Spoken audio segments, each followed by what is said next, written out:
Transfer और suspension कोई सजा नहीं है किसी चीज के, कि इसमें एफआईआर गैर इरादतन हत्या के एफआईआर होनी चाहिए। कांग्रेस के प्रदेश अध्यक्ष राजेश राम राजभवन पहुंचे। आपको बता दें कि पीएमसीएच घटना को लेकर के पूरे बिहार में राजनीति गरमाई हुई है।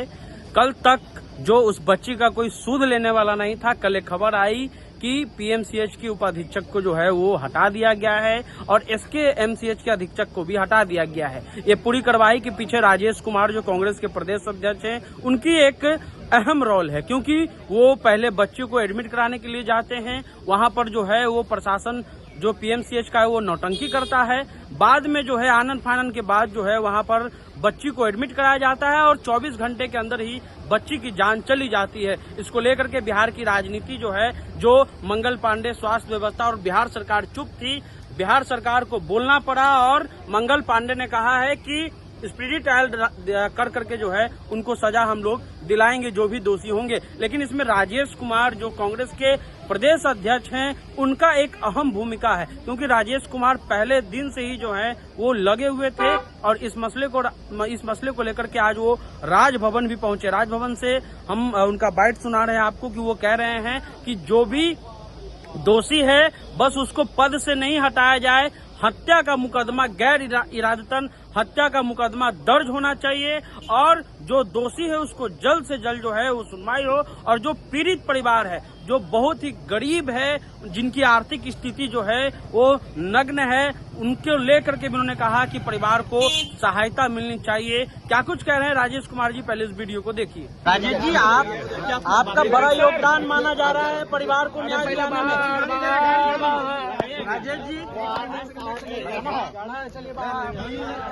मैं अभी भी बोला कि ये बधाई मैं देता हूँ गवर्नर साहब के कि उन्होंने कहा, काफी सकारात्मक जवाब दिया और जो बातें हम लोगों को दिया बहुत गंभीरता उन्होंने अंडरलाइन किया। पॉइंट 1 और पॉइंट 2 को उन्होंने अंडरलाइन किया, सबमिशन किया और कहीं कि इस पे अलग से बच्चा के माँ के और दोनों बच्चे के नाम पता मेंशन करके गवर्नर हाउस को दीजिए, उस पर हम पहल करेंगे। क्योंकि हमारी मांग थी कि उस बच्ची के परिवार में मैं कल जब गया था तो उसके ठीक से कपड़े के दीवार जो उसके घर में थे, साड़ी के कपड़े के दीवार को घेर करके किसी तरह से जीवन यापन कर रही थी। वो बच्ची के माँ बेसुध अवस्था में थी, बेहोशी के अवस्था में थी, कुछ बात करने लायक के स्थिति में नहीं है।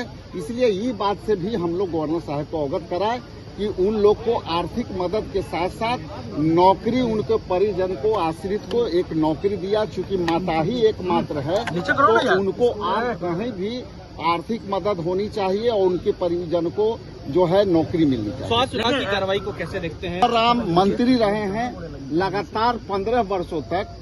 सस्पेंशन खुद जो है एक कार्रवाई नहीं है, सस्पेंशन एक तरह से उनकी केवल कुर्सी बदली है, लेकिन सारी सरकार की सुविधा उनको मिलती रहेगी। यदि इसी तरह के यदि उनको करना था तो ट्रांसफर और सस्पेंशन कोई सजा नहीं है किसी चीज के। क्या हत्या का केस दर्ज होना चाहिए राजेश जी? राजेश जी, क्या हत्या का केस दर्ज होना चाहिए? क्या हत्या का केस दर्ज होना चाहिए? क्योंकि हमने आपका ये काम है कि उनको न्याय मिला है, लेकिन अपने मेमोरेंडम में कि इसमें एफआईआर गैर इरादतन हत्या के एफआईआर होनी चाहिए आपके हॉस्पिटल प्रशासन पर, पीएमसीएच पर और मुजफ्फरपुर के जो हॉस्पिटल है उस पर गैर इरादतन जो है हत्या का एफआईआर होनी चाहिए, केस होनी चाहिए। आपने राजेश कुमार को सुना। हम आपको फिर बता रहे हैं कि इस पूरे मसले को लेकर के कांग्रेस एक्टिव थी और कांग्रेस की ये देन है कि चाहे वो पीएमसीएच हो या एसकेएमसीएच हो, दोनों के अधीक्षक और उपाधीक्षक को हटाया गया और कांग्रेस इस इशू को लेकर के जो है आज राजभवन पहुंची है। ऐसे में जो भी अपडेट होगा आपको बताते रहेंगे। आप द इंटरव्यू इंडिया देख रहे थे।